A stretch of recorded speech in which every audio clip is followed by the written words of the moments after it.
Comment gérer ton argent avec la règle 50-30-20? Tu te demandes pourquoi ton argent disparaît chaque mois sans que tu comprennes vraiment où il est passé.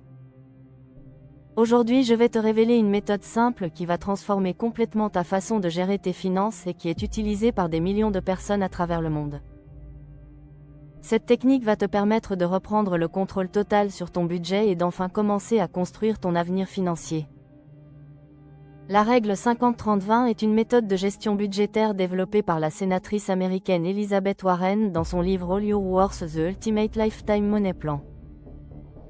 Cette approche révolutionnaire permet de diviser ton revenu net en 3 catégories bien distinctes pour que tu puisses gérer ton argent sans stress et sans calcul compliqué. Le principe est tellement simple que même si tu n'as jamais fait de budget de ta vie, tu vas pouvoir l'appliquer dès aujourd'hui. Alors comment fonctionne exactement cette règle magique qui a changé la vie de tant de personnes?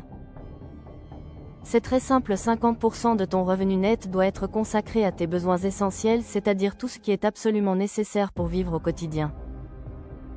30% de ton revenu sera dédié à tes envies et désirs, tout ce qui te fait plaisir mais qui n'est pas vital pour ta survie. Et enfin 20% de ton revenu doit être mis de côté pour ton épargne et tes investissements pour construire ton avenir financier et te protéger des imprévus.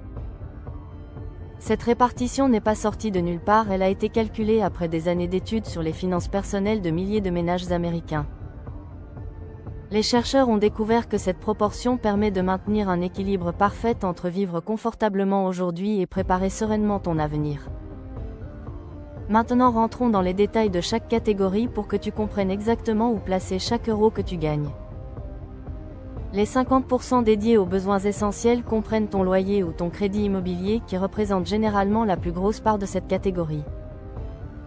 Il y a aussi tes factures d'électricité, de gaz, d'eau et d'internet qui sont indispensables pour vivre dans notre société moderne. Tes courses alimentaires entrent évidemment dans cette catégorie car il faut bien manger pour survivre et rester en bonne santé. Les frais de transport pour aller travailler, que ce soit l'essence, l'assurance de ta voiture ou ton abonnement au transport en commun, font partie des besoins essentiels. Ton assurance habitation et éventuellement ta mutuelle santé sont également des dépenses que tu ne peux pas éviter et qui protègent ton patrimoine. Les frais de garde pour tes enfants, si tu en as, sont aussi considérés comme des besoins essentiels puisqu'ils te permettent de travailler et de gagner ta vie. Attention, il est très important de différencier ce qui est vraiment essentiel de ce qui est simplement confortable ou agréable. Par exemple, ton abonnement Netflix n'est pas un besoin essentiel même si tu as l'impression de ne plus pouvoir vivre sans lui. Si tu sens que cette méthode peut vraiment t'aider à transformer ta vie financière, alors abonne-toi à la chaîne et active la petite cloche pour ne rater aucune de mes prochaines vidéos sur la finance personnelle. Chaque semaine, je partage des stratégies concrètes pour t'aider à économiser plus et à construire ta richesse pas à pas. Ton soutien fait vraiment toute la différence et m'aide à continuer de créer du contenu de qualité pour toi. Revenons maintenant à notre règle et parlons des 30% dédiés à tes envies et loisirs qui sont tout aussi importants pour ton bien-être. Cette catégorie comprend tout ce qui te fait plaisir mais dont tu pourrais techniquement te passer sans mettre en danger ta survie ou ta sécurité. Tes sorties au restaurant avec tes amis ou ta famille entrent dans cette catégorie car même si manger est essentiel, aller au restaurant est un luxe. Tes abonnements de streaming comme Netflix, Spotify ou Disney+ sont des envies puisqu'ils servent uniquement à ton divertissement personnel. Les vêtements et chaussures que tu achètes au-delà du strict nécessaire pour t'habiller font partie de cette catégorie des 30%. Tes vacances et voyages sont évidemment des envies car personne n'a besoin de partir en vacances pour survivre même si c'est important pour ton équilibre. Les sorties culturelles comme le cinéma, les concerts, les spectacles ou les musées rentrent également dans cette enveloppe de plaisir et de détente.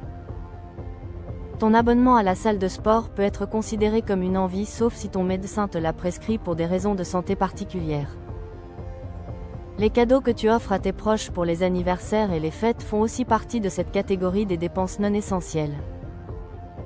Cette partie de ton budget est cruciale car elle te permet de profiter de la vie et de ne pas avoir l'impression de te priver constamment. Beaucoup de personnes échouent dans leur gestion budgétaire parce qu'elles se privent trop et finissent par craquer et tout dépenser d'un coup.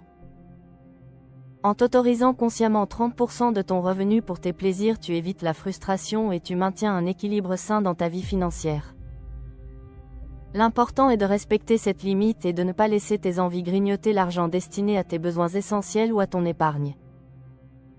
Si tu trouves que 30% ne suffisent pas pour tous tes désirs, alors c'est peut-être le signe que tu dois revoir tes priorités ou augmenter tes revenus. Passons maintenant à la partie la plus importante pour ton avenir financier, les 20% dédiés à l'épargne et aux investissements. Cette catégorie est celle que la plupart des gens négligent, mais c'est pourtant elle qui va déterminer ta liberté financière future. Ces 20% doivent être divisés en plusieurs sous-catégories pour couvrir différents objectifs à court, moyen et long terme. D'abord, tu dois constituer ton fonds d'urgence qui correspond à 3 à 6 mois de dépenses essentielles pour faire face aux imprévus de la vie. Ce fonds de sécurité va te protéger en cas de perte d'emploi, de grosses réparations sur ta voiture ou de problèmes de santé inattendus. Une fois ton fonds d'urgence constitué, tu peux commencer à épargner pour tes projets comme l'achat d'une voiture, d'une maison ou des vacances de rêve. Une partie de ces 20% doit aussi être investie pour faire travailler ton argent et créer des revenus passifs pour ton futur. Tu peux investir dans des livrets d'épargne réglementés comme le livret A ou le LDDS qui offrent une sécurité totale mais des rendements faibles. Tu peux aussi te tourner vers l'assurance vie qui permet de faire fructifier ton argent sur le long terme avec une fiscalité avantageuse après 8 ans. Pour les plus audacieux, la bourse et les ETF offrent des rendements potentiellement plus élevés mais avec plus de risques et de volatilité. L'immobilier locatif est également une excellente option pour générer des revenus passifs réguliers et construire un patrimoine solide sur le long terme. Le plan d'épargne retraite te permet de préparer tes vieux jours tout en bénéficiant d'avantages fiscaux intéressants dès maintenant. N'oublie pas que ces 20% incluent aussi le remboursement anticipé de tes dettes si tu en as, car réduire tes dettes, c'est aussi investir dans ton avenir. Plus vite tu rembourses tes crédits à la consommation ou ton prêt immobilier, moins tu paieras d'intérêt au total sur la durée. L'idée est de faire en sorte que ces 20% deviennent une habitude automatique, comme payer ton loyer chaque mois. Maintenant tu te demandes sûrement comment appliquer concrètement cette règle 50-30-20 à ta situation personnelle. La première étape est de calculer ton revenu net mensuel, c'est-à-dire ce qui arrive réellement sur ton compte en banque après impôts et cotisations. Si tes revenus varient d'un mois à l'autre, prends la moyenne des 6 derniers mois pour avoir une base de calcul stable et réaliste. Ensuite, multiplie ce revenu net par 0,50 pour connaître le montant maximal que tu peux dépenser pour tes besoins essentiels. Fais la même chose avec 0,30 pour tes envies et 0,20 pour ton épargne et tes investissements. Maintenant, relève tous tes relevés bancaires des 3 derniers mois et classe chaque dépense dans l'une des 3 catégories que nous avons vues. Cette étape peut être un peu fastidieuse, mais elle est absolument essentielle pour comprendre où va réellement ton argent chaque mois. Tu vas probablement découvrir que tu dépenses beaucoup plus que 50% dans les besoins essentiels ou que tu négliges complètement ton épargne. Ne t'inquiète pas, c'est normal et c'est justement pour ça que tu regardes cette vidéo, pour reprendre le contrôle de tes finances personnelles. Si tes besoins essentiels dépassent 50% de ton revenu, tu as 2 options, soit augmenter tes revenus, soit réduire ces dépenses incompressibles. Pour réduire tes besoins essentiels, tu peux chercher un logement moins cher, déménager dans une ville moins coûteuse ou prendre un colocataire. Tu peux aussi renégocier tes contrats d'assurance de téléphone ou d'internet pour obtenir de meilleurs tarifs avec les mêmes services. Le covoiturage ou les transports en commun peuvent considérablement réduire tes frais de transport si tu habites dans une zone bien desservie. Acheter en vrac et de saison pour tes courses alimentaires peut facilement te faire économiser 20 à 30% sur ton budget nourriture. Si malgré tous tes efforts tes besoins essentiels restent au-dessus de 50%, alors tu dois vraiment envisager d'augmenter tes revenus. Tu peux demander une augmentation à ton patron, chercher un emploi mieux rémunéré ou développer une activité complémentaire le soir ou le week-end. Le freelancing et les petits boulots en ligne sont d'excellentes options pour générer des revenus supplémentaires sans trop impacter ton emploi du temps.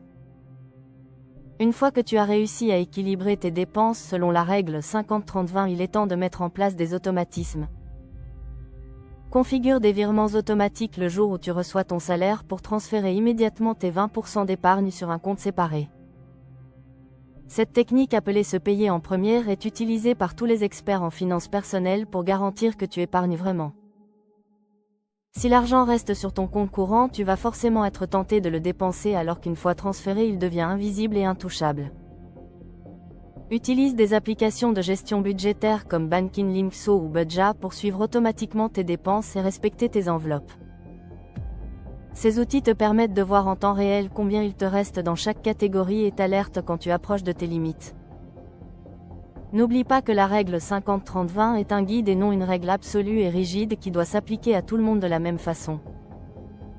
Si tu vis dans une grande ville comme Paris où les loyers sont très élevés, il est normal que tes besoins essentiels dépassent légèrement les 50%. Dans ce cas, tu peux ajuster les proportions en faisant du 45-30-25 ou du 55-25-20 selon ta situation. L'important est de toujours garder une part significative pour l'épargne et les investissements car c'est ce qui va construire ta richesse future. Avec le temps et l'augmentation de tes revenus, tu pourras progressivement augmenter ta part d'épargne et atteindre des taux de 25 ou 30%. Certaines personnes très motivées par l'indépendance financière arrivent même à épargner 50% ou plus de leurs revenus chaque mois. Ce mode de vie appelé mouvement FIRE pour Financial Independence, Retire Early permet d'atteindre la liberté financière en 10 à 15 ans seulement. Mais attention, il ne faut pas tomber dans l'extrême et se priver de tout au point de ne plus profiter de la vie et de tes années de jeunesse. L'équilibre est la clé et c'est exactement ce que la règle 50-30-20 te permet d'atteindre sans sacrifice extrême ni frustration.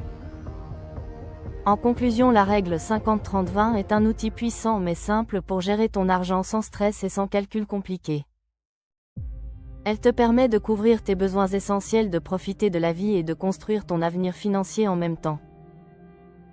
Commence dès aujourd'hui en calculant ton revenu net et en classant tes dépenses des 3 derniers mois dans les 3 catégories.